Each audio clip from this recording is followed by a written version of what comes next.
Welcome back, and it's now time for the Business Day. Businesses are complaining that red tape in the government is stifling their growth.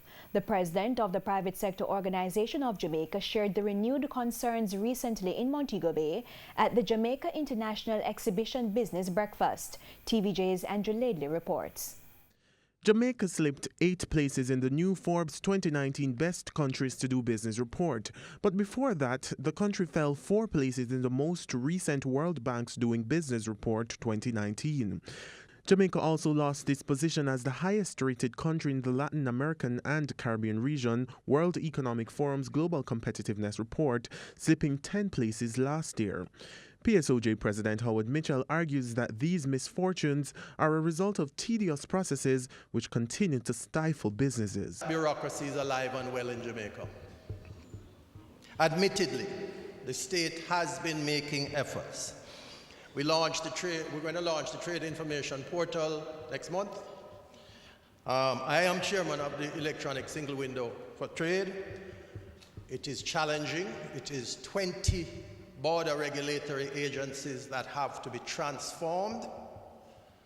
And believe me, the trust deficit is just huge. He says the slow pace of doing business is crippling entrepreneurship and frustrating investors. But we still have this awful tendency to just punish processes. Why would you have to pay $25 for an e-commerce transaction online?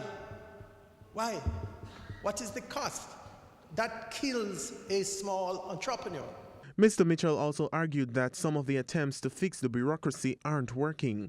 He highlighted the Jamaica Agricultural Commodities Regulatory Authority, JACRA, which he says is counterproductive. I'm a former chairman of the Coffee Industry Board, which I gather has been subsumed under JACRA. And the people who remain in the industry, the last survivors, tell me that this is the silver bullet that's going to take them down.